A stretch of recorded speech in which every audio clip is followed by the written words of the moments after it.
Hello students, I hope you are all doing good. तो जैसा कि आपको पता है कि लर्न बाय नैप के नाम से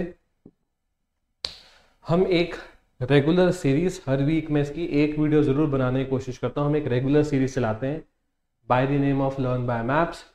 आज इसका हम करने वाले हैं सेट 17। ठीक है, इस वीडियो का कंसेप्ट बहुत सिंपल है कि पूरे वीक में जितने भी करंट अफेयर्स, जितने भी स्टैटिक अफेयर्स हम पढ़ते हैं, उसमें जो भी इंपॉर्टेंट मैप्स आ जाते हैं, उन मैप्स को एक स्लाइड में, एक फाइल में कंपाइल करके मैं स्पेसिफिकली डिस्कस करता हूं, ताकि आपके एग्जाम में जो मैप बेस्ड क्वेश्चंस आप लोगों को सॉल्व करने उसमें आपको थोड़ा सा ईज मिले। ठीक है, ठीक है। तो देखते हैं आज का हमारा पहला मैप। तो जैसा आपको पता है कि रिसेंटली इंडिया के प्राइम मिनिस्टर काफ़ी सारी कंट्रीज की विजिट पे थे। उसमें वो ब्राज़ील गए, फॉर G20 नाइजीरिया में थे। नाइजीरिया ने अपना second highest honour Indian prime minister को दिया। नाइजीरिया जो कि अफ्रीका की सबसे पॉपुलेटेड कंट्री है, सबसे लार्जेस्ट कंट्री नहीं, वो अल्जीरिया है। नाइजीरिया सबसे पॉपुलेटेड कंट्री है, इसको जायंट ऑफ अफ्रीका भी बुलाया जाता है, और इकोनॉमी वाइज भी सबसे स्ट्रॉन्गेस्ट इकोनॉमी इन अफ्रीका आपको नाइजीरिया की मिलेगी। नाइजीरिया के पास रिसोर्सेज भी काफी हैं, जैसे कि क्रूड ऑयल, जो कि हमारे लिए काफी हेल्पफुल हो सकते हैं। ठीक है, ठीक है। रिसेंटली जनजातीय गौरव दिवस था, एनिवर्सरी ऑफ भगवान बिरसा मुंडा जी। वो और उनके जो फॉलोअर्स थे वो काफी प्रोमिनेंटली रिसाइड करते थे इन दी छोटा नागपुर प्लेटू। ये मैप क्या दिखाता है? इंडिया के ऑलमोस्ट सारे इंपॉर्टेंट प्लेटूज आप देख सकते हो। दक्कन प्लेटू देख सकते हो, तेलंगाना प्लेटू, कर्नाटका प्लेटू। प्लेटू क्या होता है कि ऐसे एक लैंड एरिया, उसमें थोड़ा सा उठा हुआ एरिया। ठीक है, जैसे तिब्बतियन प्लेटू। तिब्बतियन प्लेटू कितना इंपॉर्टेंट है, वहां जो ग्लेशियर्स हैं, जो रिवर्स हैं, उसकी वजह से अगर आप देखो इंडिया, चाइना, आसियान, कितनी कंट्रीज में रिवर्स जा रही है, पानी जा रहा है, ड्रिंकिंग वाटर पहुंच रहा है। ठीक है, तो इंडिया में जितने भी इंपॉर्टेंट प्लेटूज हैं सब आप यहां पर देख सकते हो। वैसे तो जो करंट न्यूज में था वो ये छोटा नागपुर प्लेटू था, बहुत ही रिच है अपने रिसोर्सेज के लिए, मिनरल्स वगैरह बहुत मिलते हैं, पर बाकी सारे प्लेटूज को भी आप यहां पर देख सकते हो। ठीक है, आगे चलते। एक क्वेश्चन था about the source of Sabarmati river. तो जो साबरमती नदी है ना, गुजरात में बहुत प्रोमिनेंटली आपको देखने को मिलती है, उसका सोर्स क्या है? जब तो नदियां उत्तराखंड, हिमाचल में, तो हमें पता है हिमालयाज ग्लेशियर से पानी पिघल पिघल के नदियों को बना रहा है। पर जब नदियां इस तरह के ग्लेशियर्स वगैरह से बहुत दूर हो, तो उनका सोर्स ज्यादातर होते हैं बहुत घने जंगल, जिनमें बारिश का जो पानी है उनसे लेक्स बनती है, और उन लेक से असल में वो नदियां बनती है। ठीक है, तो साबरमती का असल में सोर्स क्या है? साबरमती का सोर्स है अरावली, इसकी पहाड़ियां। तो अरावली जो है ना, असल में उसकी जो पहाड़ियां, वहां से शुरू होती है साबरमती, और यहां जाके ओशन पे खत्म हो जाती है। अगर यही मैप होता और आपको समझ नहीं लग रहा कि नदी यहां से शुरू हो रही है कि यहां से शुरू होती है, तो सी पे ना हमेशा नदी खत्म होगी, क्योंकि सी की हाइट बहुत नीचे होती है, लैंड ऊपर होता है, तो नदी हमेशा इस तरह से ट्रैवल करती है। इंडिया में रहकर हमें ऐसा लगता है कि सारी नदियां नॉर्थ से साउथ ही जाती है, क्योंकि हमारे नॉर्थ में हाइट बहुत है, हिमालयस वगैरह वैसे। पर दुनिया की जो सबसे लंबी नदी नाइल, वो साउथ से नॉर्थ जाती है, तो ये भी जरूरी नहीं है कि नॉर्थ से साउथ ही जाए। ठीक है, ठीक है, आगे चलते हैं। इंडिया के प्राइम मिनिस्टर डोमिनिका गए, गयाना गए। इन दोनों कंट्रीज ने अपना हाईएस्ट ऑनर दिया इंडिया के प्राइम मिनिस्टर को। ये कौन सा एरिया पड़ता है? तो अगर आप देखो, ये है नॉर्थ अमेरिका ऊपर, ये है नीचे साउथ अमेरिका, ये तो कॉन्टिनेंट्स है। इसको बुला देते हैं सेंट्रल अमेरिका। सेंट्रल अमेरिका कोई कॉन्टिनेंट नहीं, बस एक एरिया को नाम दिया हुआ है। ये है करेबियन, करेबियन कंट्रीज, छोटी छोटी कंट्रीज है। जो वेस्ट इंडीज की क्रिकेट टीम है वो भी आपको बेसिकली यहीं से देखने को मिलती है। तो गयाना जो यहाँ पर है, काफी रिच है अपने ऑयल रिसोर्सेज में, और डोमिनिका, इन्होंने असल में हाईएस्ट ऑनर्स दिए। नाइजीरिया ने सेकंड हाईएस्ट ऑनर दिया, इन्होंने हाईएस्ट ऑनर दिए। पर हम नाइजीरिया वाला ज्यादा क्यों पढ़ रहे हैं? क्योंकि वो कंट्री बहुत बड़ी है, ह्यूज कंट्री है इन अफ्रीका। ठीक है, ये अपने आप में कंट्रीज उतनी बड़ी नहीं है, ऑनर इनके भी बहुत इंपॉर्टेंट है, पर नाइजीरिया के साथ रिलेशन इंडिया के लिए सच में बहुत जरूरी है। ठीक है, आगे चलते हैं। तो जिस तरह से AQI इंडेक्स बहुत ही खराब है, स्पेसिफिकली इन दिल्ली पोल्यूशन बहुत ज्यादा है, ऐसे पोल्यूशन को कंट्रोल करने के लिए अब इंसान के पास ज्यादा कुछ बचा नहीं है। एक बारिश आ जाए ना, तो एक बार के लिए सारी स्मॉग बैठेगी, पॉल्यूटेंट्स बैठ जाएंगे। पर बारिश के लिए वो नेचर के हाथ में, आपके हाथ में नहीं है। आप इतना कर सकते हो, अगर कुछ हद तक बादलों की फॉर्मेशन हो रही है तो आप एक फोर्स्ड रेनफॉल, आर्टिफिशियल रेनफॉल ऐसा करवा सकते हो। तो अगर आने वाले दिनों में जिस तरह से दिल्ली में पोल्यूशन लेवल बहुत हाई है, ये जो AQI दिल्ली में 450 से ज्यादा है ना, ये 50 होना चाहिए या मैक्सिमम टू मैक्सिमम 150 होना चाहिए। तो इसको कंट्रोल करने के लिए अगर एक आर्टिफिशियल रेन की जरूरत पड़ी तो हो सकता है दिल्ली में आप इसको देखो। इंडिया में ऐसा पहली बार होगा। आप क्या करते हो, काफी सारे ऑप्शंस होते हैं पर सबसे प्रेफर किया जाता है सिल्वर आयोडाइड।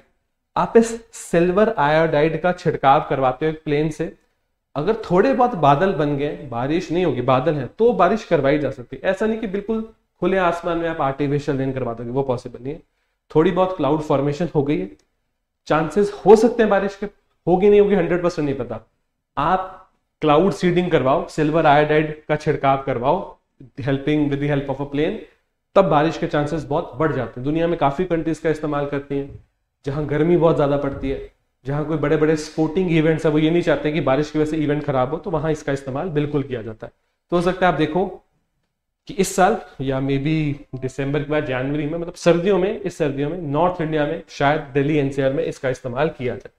काफी टाइम से हम इसको पढ़ते हैं, डिस्कस करते हैं। अभी तक तो इसको बड़े स्केल पे इंडिया में यूज नहीं किया गया। मे बी इस विंटर्स में पोल्यूशन से लड़ने के लिए दिल्ली NCR में इसको यूज किया जाए, क्योंकि वहां लेवल बहुत ज्यादा खराब है। 450, 500, 550, 600 लेवल पहुंचना मतलब मोर देन डेंजरस। ये डेंजरस से भी बहुत आगे जा चुका है। ठीक है, ये असल में क्या है, तो आपको पता होगा उत्तराखंड में एक बहुत ही फेमस फेस्टिवल है। रिसेंटली उत्तराखंड के जो CM है पुष्कर सिंह धामी जी, उन्होंने इसको इनॉग्रेट भी किया था। आई होप इसको प्रोनाउंस करते हैं जॉल जीबी मेला। ठीक है, तो इसकी ना एक पर्टिकुलर लोकेशन है। असल में जहां उत्तराखंड और नेपाल का बॉर्डर आता है ना, वहां ये मेला ग्राउंड है। ये मेला ग्राउंड बनता कैसे है, तो गोरीगंगा रिवर, गोरीगंगा और काली रिवर्स असल में जहां मिलती है, वहां एक ग्राउंड की फॉर्मेशन है, एक नेचुरल ग्राउंड बना है यहाँ पर। वहां पर असल में ये फेस्टिवल रखा जाता है हर साल। ठीक है, तो ये एक बहुत ही लोकेशन स्पेसिफिक फेस्टिवल है। जैसे दिसंबर में 1 दिसंबर से लेकर 10 दिसंबर तक नागालैंड में होता है हॉर्नबिल फेस्टिवल। तो वो बड़ा ही स्पेसिफिकली किसामा विलेज में होता है, वो भी एक लोकेशन स्पेसिफिक फेस्टिवल है ये भी। ठीक है, आगे चलते हैं। इंडिया और रशिया काफी अच्छे रिलेशन शेयर करते हैं। हमें बहुत कुछ ऐसा चाहिए जो रशिया के पास है, मे बी रशियन इकोनॉमी को काफी कुछ ऐसा चाहिए जो इंडिया के पास है। पर एक ट्रेडिंग रूट बहुत मुश्किल है बनाना। आप देखो रशिया कहाँ, इंडिया कहाँ। तो अब तक ना हम कुछ इस तरफ से ट्रेड करते थे, उसमें काफी चैलेंजेस आते थे। पर पिछले 4-5 सालों से एक ट्रेडिंग रूट पे काम किया जा रहा था जो अब ऑपरेशनल हो चुका है। इस ट्रेडिंग रूट को बुलाया जाता है चेन्नई व्लादिवोस्तोक। अब इसमें भी प्रॉब्लम है क्योंकि रशिया की मैक्सिमम मैन्युफैक्चरिंग इस एरिया में ज्यादा होती है। ये साइबेरिया एरिया हो गया, तो पहले रशिया को यहां से बाय ट्रेन सामान यहां भेजना पड़ेगा, फिर वहां से शिप, फिर चेन्नई। पर ये थोड़ा डायरेक्ट ज्यादा है, टाइम भी कम लगेगा। तो पहली जो कंसाइनमेंट है व्लादिवोस्तोक चेन्नई रूट की, वो अपना जर्नी शुरू कर चुकी है। इससे दोनों कंट्रीज को और तीसरी कंट्री पे डिपेंडेंट नहीं होना पड़ेगा। अब यहां से अगर जाओगे ना तो बहुत डिपेंडेंसी, काफी European countries, middle eastern countries पे डिपेंड होना पड़ता है। तो रशिया और इंडिया अपना ट्रेड और बढ़ाना चाहते हैं, जिसके लिए चेन्नई और व्लादिवोस्तोक बहुत ही इंपॉर्टेंट 2 पोर्ट सिटीज बनने जा रही है। ठीक है, ऐसा ही एक ट्रेडिंग रूट बनना था। इजराइल वाली वॉर जब से चली नहीं बन पाया, उसका नाम था IMEC, India middle east Europe economic corridor. तो इंडिया को मिडिल ईस्ट से जोड़ना, मिडिल ईस्ट को यूरोप से जोड़ना। बाकी ये तो सिर्फ सी दिख रहा है आपको, बाकी रेल, लैंड, बहुत कुछ था इसमें। काफी कंट्रीज इससे खुश नहीं थी, जैसे चाइना, तुर्की, काफी कंट्रीज खुश नहीं थी।